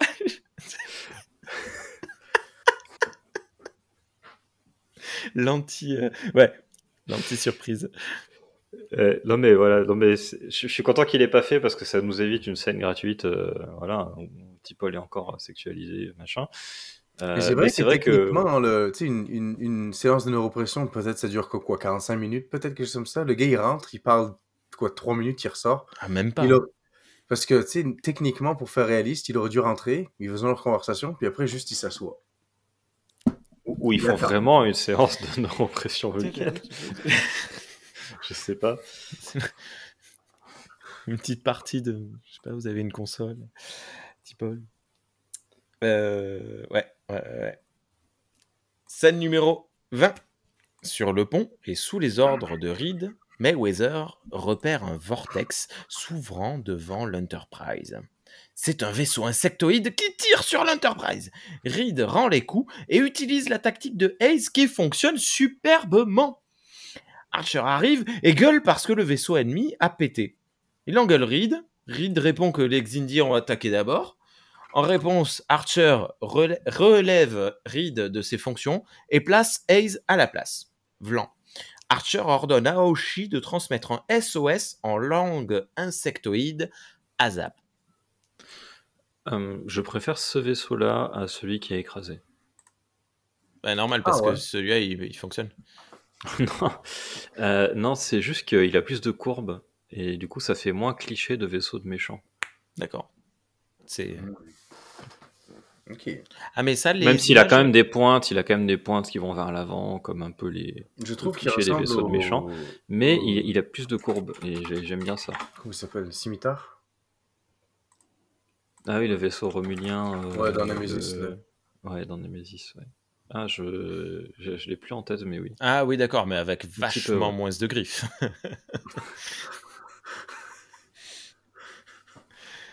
Je continue pendant ta recherche ou... Non, c'est correct. Non, c'est ça? Ça ressemble? Ben non, ça ressemble pas vraiment. C'est juste... on peut... Il y a des courbes. Ouais, écoute, on peut partager l'écran si tu veux. Non, on peut pas. Et non, on peut pas. Désolé. Mais cherchez chez vous, vous allez comprendre ce que je veux dire, mais c'est pas vraiment ça. C'est proche sans être proche, quoi. Ouais, ils vont dans l'espace, quoi, tous les deux. Parce qu'ils ont 2 machins par-dessus, chacun, petit, et ils ont 2 machins par-dessous, grand. Ok. C'est plus ou moins juste ça. Scène numéro 21. Dans le bureau du capitaine Archer, débriefe Hayes, qui réagit lorsque Archer sous-entend que Reed veut saboter la mission. Mais c'est tout. Quelque chose à dire ou je passe à la 22? Non, c'était cool d'avoir cette scène de brief. Oui. C'était cool de le voir un petit peu réagir, Hayes. C'est dommage, ils en ont pas fait grand-chose, mais c'est, ouais, voilà, on voit que c'est une scène qui passe pour être mise, quoi. Scène numéro 22. Dans un hangar, c'est bien, on a fait le tour du vaisseau dans cet épisode. Tucker et Phlox viennent confronter Archer et lui demandent de se soumettre à des examens. Mais il n'est pas d'accord. Tucker le redit. Nous sommes ici pour sauver la Terre, pas une écloserie. Visant le côté humain d'Archer, et Phlox attaque plus sur l'aspect scientifique et militaire. Vous n'avez ni mangé ni dormi depuis 2 jours. Vous avez un comportement obsessionnel. Viennent alors les menaces. Si vous n'acceptez pas de vous faire examiner, nous allons devoir vous relever de vos fonctions. Archer les menace alors avec un lone.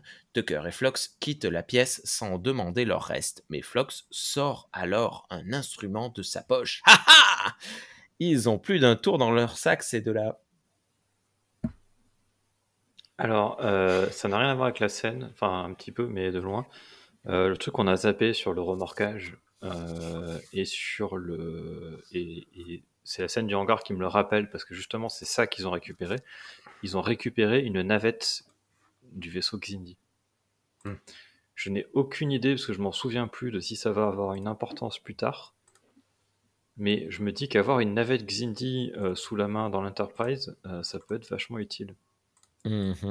Voilà, c'est juste ça. Et après, sur la scène, j'aime bien parce que ça reste dans le... Depuis la série originale, tu as un peu ce truc-là, que le médecin de bord peut démettre le capitaine de ses fonctions s'il estime que son état de santé est compromis. Tout à fait. Mais il a toujours besoin d'avoir un examen médical qui le prouve. Ce qui crée toujours une situation de tension, etc. Et c'est exactement ce qu'on a là, et on est dans la grande tradition de Star Trek là-dessus. Sean, quelque chose ou je continue? Je pense que cet épisode termine l'histoire sur le Shuttle Xindi sur un espèce de gag du style on n'est pas capable de s'en servir. Et donc du coup peut-être que juste ils sont comme on l'a dans le hangar mais il nous sert à rien parce qu'on n'est pas capable de s'en servir, quoi. Ah, ok. Comme du coup ça devient vaisseau Eagle Boss. Tu peux quand même t'en servir comme decoy. Tu peux quand même t'en servir quand même comme decoy. Tu sais, si tu l'éjectes dans une direction, tous les Indiens vont faire ok, mais pourquoi il y a un vaisseau qui est là-bas?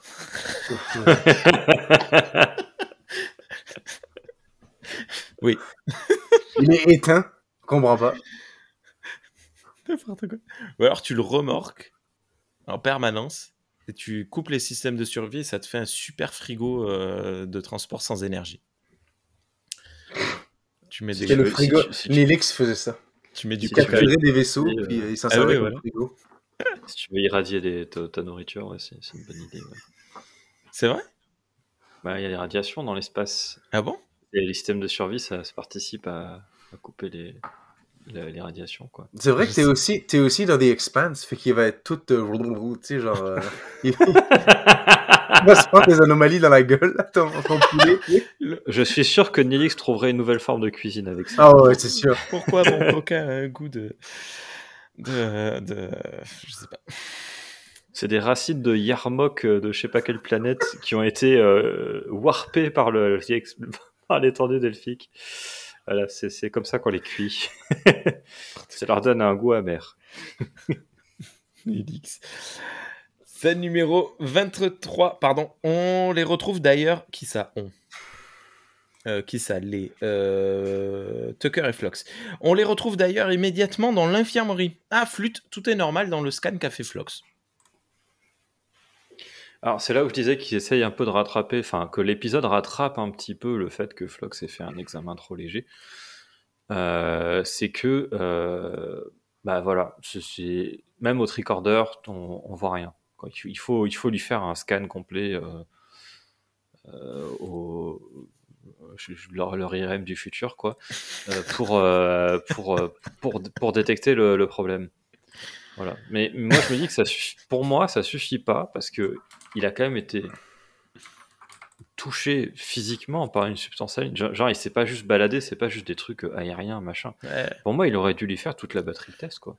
15 jours de quarantaine. La situation est limite catastrophique. Hayes a pris la passerelle et les Lones sont partout. L'Enterprise est un vaisseau de flics. À chaque coin de couloir, il y en a 100. Pour faire éclore des Xindi, ils assassinent impunément. C'était qui? Rémi. Renaud. L'Hexagone. J'avais pas envie. Désolé. Sans il a mal vieilli, Renaud. Ouais, c'est bon, faut recontextualiser. Sans les trop, Tucker appelle et... Pardon, sans les trop, Tucker... Ah, flûte. Sans les trop, Tucker appelle à s'affranchir des règles. Bon, ça y est, c'est parti. On va démarrer la... Alors, c'est là que je trouve qu'il y a un truc intéressant dans l'épisode qui est pas au centre du propos, mais qui en fait partie quand même. D'ailleurs, je pense que la personne qui disait que le propos était altruisme et tout ça, c'était en mode... je pense qu'il parlait du fait qu'il faut pas tuer des bébés. Effectivement, c'est un peu un truisme. C'est un peu, voilà, oui, d'accord, c'est bon. La plupart des gens sont d'accord, sauf certains pays en guerre. Mais là, ce que je trouve intéressant, c'est l'opposition entre les gens qui ont une formation militaire et les gens qui ont une formation d'exploration spatiale. Et il y a et ça nuance. Je trouve ça important parce que ça nuance ce que c'est que Starfleet. Il y a et d'ailleurs, c'est pas la première fois qu'il y a des mutineries dans Star Trek pour des bonnes raisons. Et là, les LON, ce que tu appelles le Mako, en gros, c'est des Marines de l'espace. Ils ont une formation militaire, donc un des points centraux de leur formation en tant que militaire, c'est d'obéir aux ordres. Et ce que nous montre l'épisode par contraste, en fait, avec eux, c'est que chez Starfleet, obéir aux ordres, c'est important, mais c'est pas la valeur primordiale. Et s'ils estiment qu'il y a de très bonnes raisons de désobéir aux ordres, ils sont capables de le faire. Et ça veut dire qu'il y a quelque chose de différent dans la manière dont on forme les officiers Starfleet. Et je trouve que c'est à noter. Ouais. Et je suis content que l'épisode montre aussi cette distinction, même si on l'a vu avant dans Star Trek, mais là on le voit d'autant plus qu'on a quelque chose pour contraster. Ouais. Oui, c'est vrai que c'est vrai. Je suis 100% d'accord. Scène numéro 24. Dans l'écloserie, cloc cloc, les œufs vont bientôt arriver. Coupure pub. Scène numéro 25, je sais plus. Tucker semble avoir mal à l'épaule et se dirige vers la cabine de T'Pol. Mais Gene, le mec de Lost, l'empêche de rentrer. Ni une ni deux. Reed arrive et braque le LON. Phlox s'interjecte et endort le garde avec une seringue. Vite, vite, les trois entrent dans la cabine. Les quatre se concertent sur la marche à suivre. Va falloir agir vite et fort. C'était cool, ça, hein? Pam, pam, ça, c'est très dynamique. En plus, c'est fait en un seul plan avec Tucker qui arrive d'un côté. On voit les autres qui arrivent dans le dos de Daniel Daekim. Et les Reed qui pointe d'abord son arme, Phlox qui se pointe. C'était chouette, ça met un petit peu d'action là parce qu'on se faisait un petit peu chier. J'aime bien parce que leur plan aurait pu marcher même s'ils l'avaient laissé rentrer. Pourquoi ? Parce que leur plan c'était quand même d'amener une arme à T'Pol et de repartir avec elle. Donc dans tous les cas ils avaient besoin de se débarrasser de lui. Et il a quand même essayé de rentrer en disant j'ai besoin d'une nouvelle séance, machin. Mais ça aurait rien changé parce qu'en sortant, il l'aurait pointé. Voilà, exactement. Et donc ça aurait marché dans les deux cas. C'est juste ça. J'aime bien le fait que ça aurait marché dans les deux cas. C'était un bon plan. D'accord. Scène 26. Dans l'éclosoir, Archer ordonne à ses hommes de retourner sur l'Enterprise. Scène numéro 27. Dans l'armurerie, T'Pol travaille. Pas du tout. T'Pol arrive tranquillou bilou et pince un garde. L'autre est assommé par le phaser de Reed qui, oh miracle, n'a pas raté sa cible. Après quoi, ça récupère les armes et repart en courant. Tucker et un enseigne se dirigent vers le téléporteur. Trop cool, les deux se téléportent sur le vaisseau Xindi. Je le dis à moitié en plaisantant, le coup de Reed qui, cette fois-ci, miracle, a touché son adversaire. Mais quelque part, ça commence à me saouler. Et donc, limite, ça me fait chier qu'il ait réussi son tir. Vu que tout le reste de la saison, dès qu'on le voit tirer sur quelqu'un, il le rate. Tu vois, non, mais Worf aussi, évident. Ouais, mais oui. Ça fait juste partie de la culture Star Trek. Worf, il a donné son nom à un cliché des séries télé quand même. L'effet Worf, c'est le nom qu'on donne à ce cliché de le mec qui a la réputation d'être balèze dans l'équipe et celui qui se fait tout le temps défoncer par les ennemis pour montrer qu'ils sont très forts. Worf, il se fait défoncer par un Ferengi quand même une fois. Hein. C'est quand même, faut le dire quoi. c'est chaud. C'est chaud. Ça, c'est quelque chose qu'on n'a plus dans les séries actuelles. Alors dans Discovery, c'est chaud. Dans la saison 1, là, je sais plus du tout le nom du personnage, mais l'agent de sécurité dans le 2e ou 3e épisode qui se fait tuer par le tardigrade, elle se fait déchiqueter. Mais il me semble que dans... Ouais, elle fait un truc un peu con. Dans Strange New World, l'agent de sécurité, ça va, elle gère. M'a tellement marqué, je me rappelle plus qui c'est, mais... C'est la petite fille de Cannes. Ou la fille de Cannes, je sais plus. Ah ouais, mais c'est de la triche, elle a du sang augmenté. Mais non, mais c'est vrai, oui. Worf. elle se fait pas défoncer par tout ce qui bouge, ouais, c'est vrai. Non, mais même après les autres séries, les autres séries Star Trek, on pas trop. Shax, il déchire Shax. Ouais. Et non, et puis même quand il meurt, il déchire. Comment On n'explique pas, c'est correct. Tu vois qu'il a pas de problème quoi physiquement. Mais il est nul parce que le vaisseau se fait toujours aborder et tout, mais physiquement ça va, il s'en sort. Et c'est qui dans Deep Space Nine? Techniquement, c'est plus Janeway. C'est plus Janeway l'officier de sécurité sur Voyager qui va te prendre là. C'est toujours elle qui tabasse puis qui appréhende tout le monde. Oui. Parce que dans une situation de chaos, c'est juste tu vois, en fait, elle lui laisse un peu le vaisseau, puis non, elle laisse sa faute parce que du coup, tu vois qu'il a plus l'entraînement, il a plus l'habitude parce qu'elle fait tout à sa place. Et du coup, quand il doit faire un truc, il sait plus. Il était juste dans le maquis, quoi. Donc une force armée de résistance permanente. Bref. Ah, il était pilote, tu sais.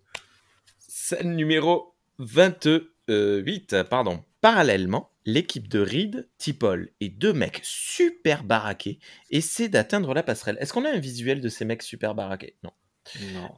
Essayent d'atteindre la passerelle. Tucker et l'enseigne avancent vers Archer et utilisent une grenade pour assommer les 2 Lone. Parlez de ça parce que je pense que c'est important, excusez-moi. Tu veux qu'on parle de la grenade? De la grenade. La grenade pour assommer le monde. Si, à la limite, ce qu'on peut dire, mais en fait, c'est compensé. Mais bref, tu peux te dire, c'est dommage qu'ils aient plus des grenades assommantes dans les séries qui se passent dans le futur. Parce que c'est quand même un peu pratique. Oui. Mais ça, c'est un problème général avec les armes dans Star Trek, je pense. Parce que dès la série originale, on voit que le phaser, il peut être réglé pour toucher plusieurs personnes simultanément en mode assommé. Dans Deep Space Nine, ils le font souvent. Oui, dans Deep Space Nine, ils le refont. Dans tout TNG, ils oublient ça. Ils ne s'en servent jamais. Et dans DS9, ils le font quand ils veulent s'en servir pour détecter les changelins, là, où ils font des tirs qui touchent toute une pièce, mais de manière légère. Mais par exemple, quand tu vois le siège d'AR-500, là, où il y a Nog qui se fait blesser à la jambe, là, quand ils échangent des tirs avec les Jem'Hadar, il se passe ça. Non. Ils tirent juste tout droit, alors qu'ils ont une armée de Jem'Hadar devant eux. Ils pourraient lancer un cône assommant. Peut-être qu'il y a une question de performance là-dedans. Qui en toucherait une dizaine d'un coup. Et vice-versa, hein, si la technologie elle existe chez Star Trek. Je pense que c'est pour ça qu'ils ont un peu oublié ce truc-là, parce que si tu peux pas montrer des échanges de tirs si tu peux toucher tous tes adversaires d'un coup. Juste des tirs généralisés. Ben ouais. Mais voilà, voilà, on va dire qu'ils ont plus de grenades assommantes parce qu'ils peuvent tirer de manière plus large et assommer plein de gens d'un coup, de la même manière que ferait une grenade assommante juste avec leur phaser. Mais ils oublient tout le temps de s'en servir. Donc je sais pas si c'est une bonne excuse ou pas. Mais bon, c'est pour dire que Star Trek c'est pas parfait. Il y a quand même des défauts, faut le reconnaître quoi, même dans toutes les séries quoi. Bah oui. Voilà, j'espère que Rémi va revenir parce que là je suis à court de trucs à raconter. Il va faire de la magie du montage. Tu as un timing nickel. Ouais, non, mais j'avais gardé mon truc, j'ai dit vite, maintenant il faut que je accroche. Je m'en fous si les enfants vomissent dans tous les sens, pars à l'hôpital, débrouille-toi. Dans ton magasin. C'est pas vrai. Non, il n'y a pas de souris dans mon magasin. Non, pas de souris, des œufs. Des œufs. Non, il n'y a pas de œufs non plus. Non, c'était pas du tout urgent. C'était mon épouse qui m'appelait parce qu'elle ne pouvait pas se connecter au compte Netflix parce que trop de personnes en train de regarder. Et alors, on a prêté notre compte à quelques personnes, mais pas tant que ça. C'est illégal. Netflix, si tu nous écoutes, on t'emmerde. Wow, ils vont retirer Star Trek de ton compte, tu pourras plus jamais regarder. Je m'en fous. Alors, pour dire la réalité, j'ai un compte Canal+, donc je regarderai Star Trek sur Paramount+. Et bien voilà. Wow. Enfin. Paramount Plus va vendre Star Trek à quelqu'un d'autre. Ils ont commencé déjà. Je pourrais plus regarder Prodigy. Ça a l'air que Prodigy est diffusé à la télé en France, quelque part. Ma mère a vu ça. Elle a mis la télé, puis Prodigy Nickelodeon. Ah, ok, voilà. Nickelodeon. Non, mais du coup, on est inquiet parce qu'elle arrive quand même à voir un listing de ce que sont en train de regarder les gens. Et il y a quelqu'un en ce moment sur mon compte à moi en train de regarder One Piece, le film. Je comprends pas. Bon, bref, elle m'a dit je vais changer de mot de passe. Tu t'es fait hack. Changer de mot de passe. Le mec qui me vole mon compte Netflix pour regarder One Piece, quoi, il risque de plus de. Enfin, c'est parce que c'est un pirate. Ah, d'accord. Ah, ouh.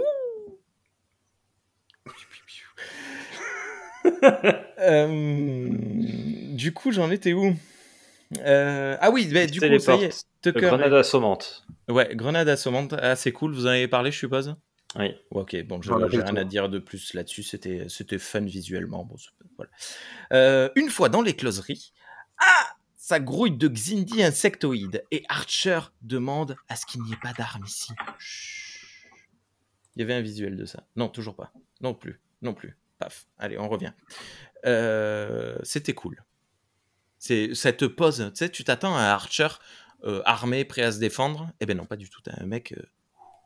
Oui, en mode hippie au coin du feu. Ouais. non, rien à voir. Je sais pas pourquoi je dis ça. C'est plus en mode. Alors, c'est marrant parce qu'il y a un truc que j'arrive pas à savoir. Tu sais, on voit des petits bébés insectoïdes qui se baladent sur lui. Oui. Ah ouais, mais justement, je me posais la question, est-ce que c'est censé être flippant ou est-ce que c'est censé être mignon? Non, je pense que c'est... Non, c'est pas flippant. Là, je surjoue un peu. Mais ni l'un ni l'autre, c'est juste censé être un peu dérangeant. Je pense. Qu'est-ce que t'en penses, Sean? Je suis en train de me demander...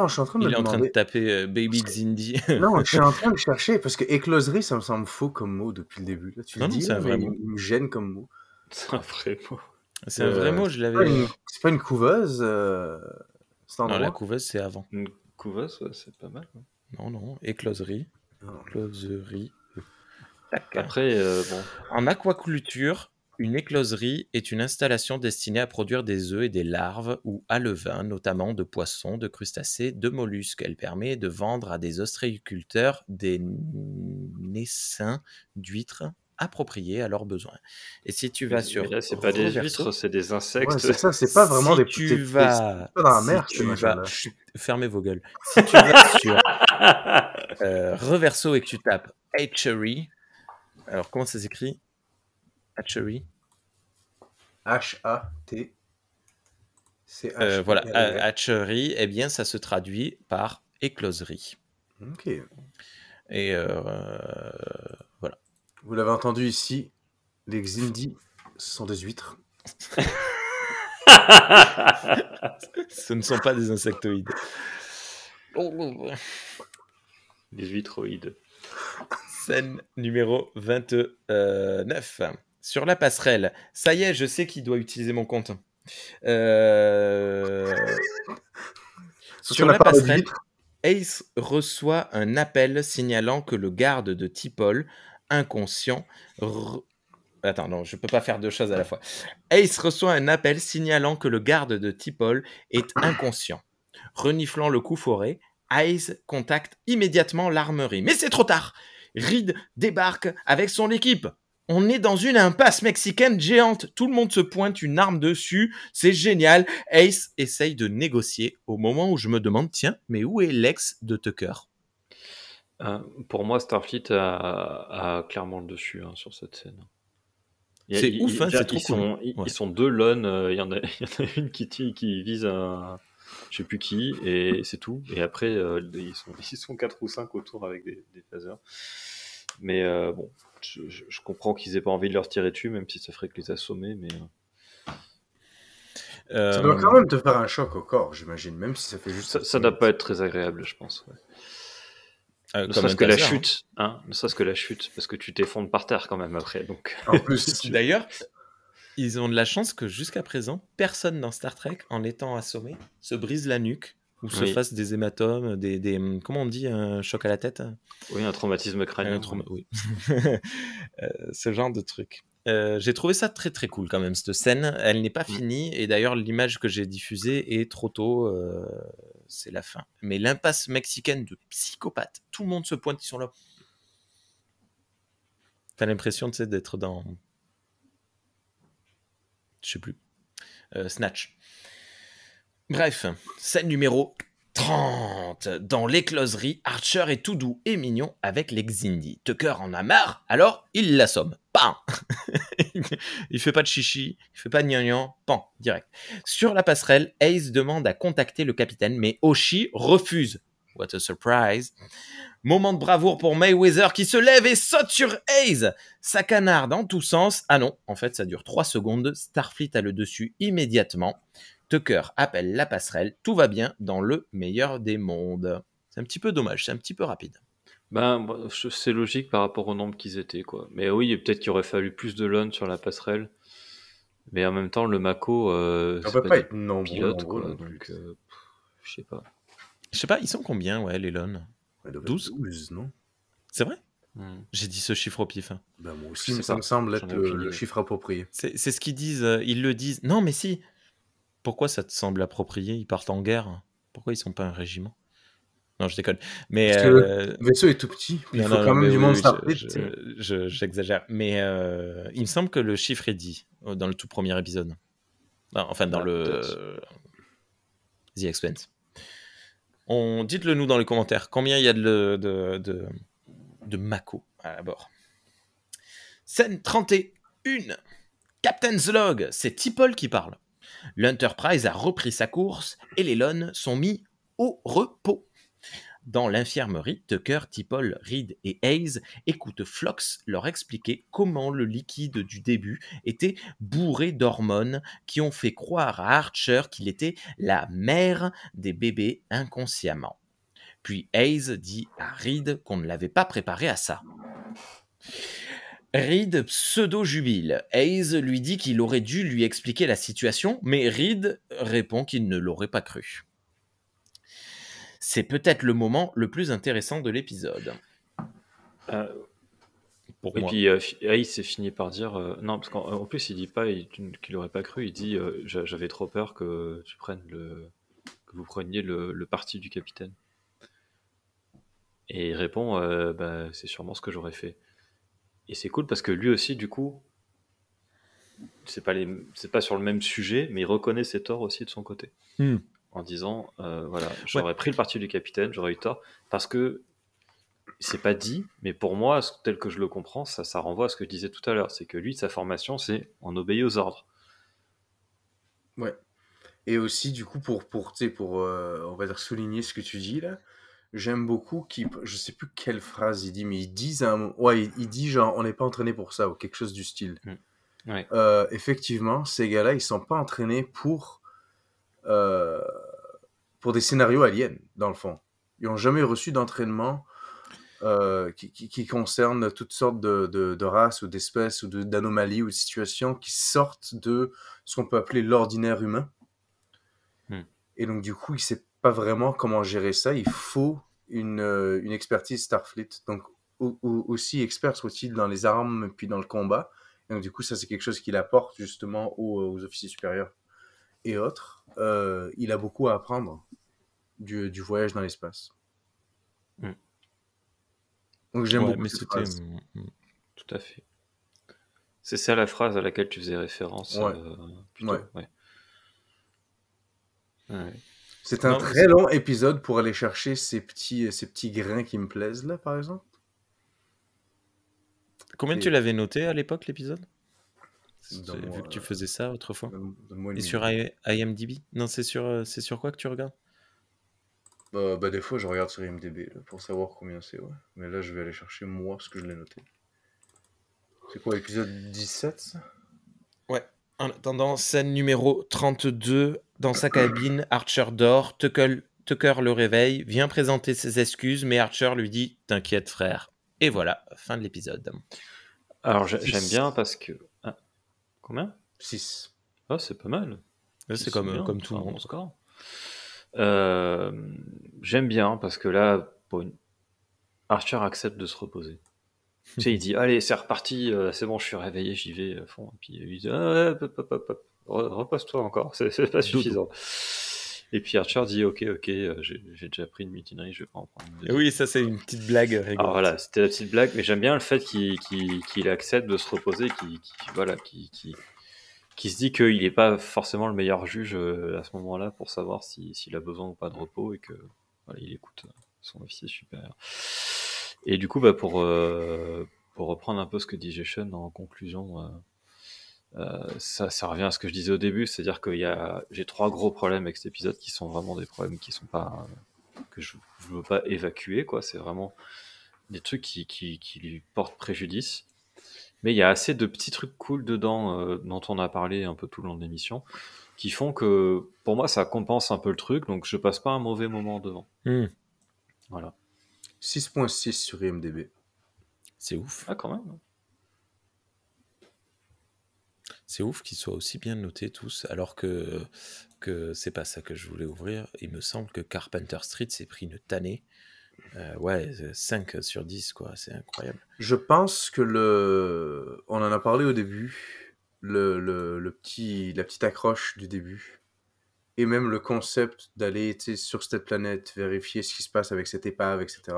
Je pense que ça joue en sa faveur parce que ça fait quand même Star Trek classique, si j'ose dire. C'est... Ouais. J'ai quand même trouvé vachement plus divertissant Doctor's Order, qu'on a le dernier épisode que l'on a commenté, que celui-ci. Moi, celui-là, je me suis même fait, je me suis ennuyé, quoi. Le milieu de l'épisode, tout ce que tu disais, Sean, on sait que ça va pas, mais on voit que ça n'avance pas et que on continue de nous montrer que ça va pas. Moi, si j'avais pu, j'aurais pris 3 ou 4 douches. Hein.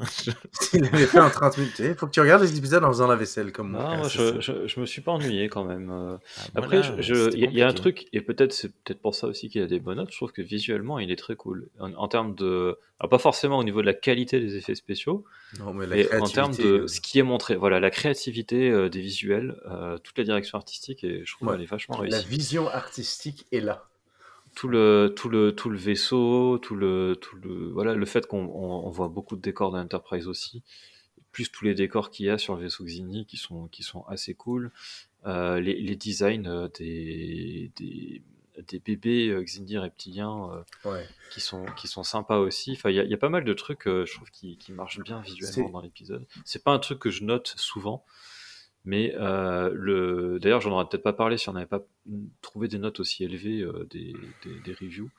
Mais je me dis peut-être que ça a joué dans les reviews. Il y a des épisodes qui ont tendance à faire ça. Honnêtement, il y a des épisodes que quand tu les regardes, quand t'es dedans, c'est pas non plus ouais, c'est pas génial. Mais avec du recul, il faut quand même admettre que certaines fois, comme cet épisode-là, je trouve que il est quand même, je sais pas, il innove dans tous ces aspects-là, parce que jusqu'à là, dans Star Trek, on n'a pas vraiment vu de race secte avec des comme tu dis là, des éclosoirs. Là. Puis, des éclosoirs. C'est quand même nouveau comme concept. Les éclosoirs, non. Non, les éclosoirs, non. Tu sais, les huîtres non plus, mais... Ouais. Mais dans Star Trek, oui. Notons néanmoins que si je m'en fie aux notes données par les deux forums, on va rentrer dans une grosse série avec 6 épisodes qui vont s'enfiler, qui ont l'air d'être des top franchises. Pas des top franchises, mais de très très bons épisodes d'après les notes. Sauf le 21 apparemment, mais les 2 suivants, on a du 9 facilement, allègrement. Il n'y a pas de 9 sur IMDb là. Les épisodes dépassent les 8 et 9 facilement. Bref. Mais par contre, le dernier épisode de la saison, Apparemment. Je m'en souviens plus. Mais bon, bref. Ok. Bah écoutez, vous avez quelque chose de plus à dire? Non. Ok. Non. Ça suffit. Bah, ça marche. On se retrouve dans quelques semaines pour parler de l'épisode suivant, dont je n'ai pas... Azati Prime, je crois que c'est. C'est ça, on y est, c'est la bagarre, ça commence la bagarre, c'est parti. Merci beaucoup Sean pour ta présence et ta participation ce soir, à très très très bientôt. Merci beaucoup. Et merci beaucoup Thierry pour ta participation ce soir, à très très très bientôt. Eh ben, c'est toujours avec plaisir, merci beaucoup, à bientôt. Allez regarder notre nouveau podcast, Thierry et moi, c'est pas en podcast justement, c'est en vidéo uniquement, Rétrolodeck. Alors, on a fait qu'un seul pour le moment, mais c'est assez cool. J'aurais dû en parler au début. Tiens. Et voilà, c'est tout. C'est sur la chaîne de Galaxy Pop. Et de Star Trek pour les nuls aussi. C'est sur les deux chaînes, donc vous le retrouverez facilement. À bientôt. Au revoir. À bientôt. Au revoir. Crapla. Galaxy Pop. Galaxy Pop. Galaxy Pop. Galaxy Pop. Wow. Galaxy Pop.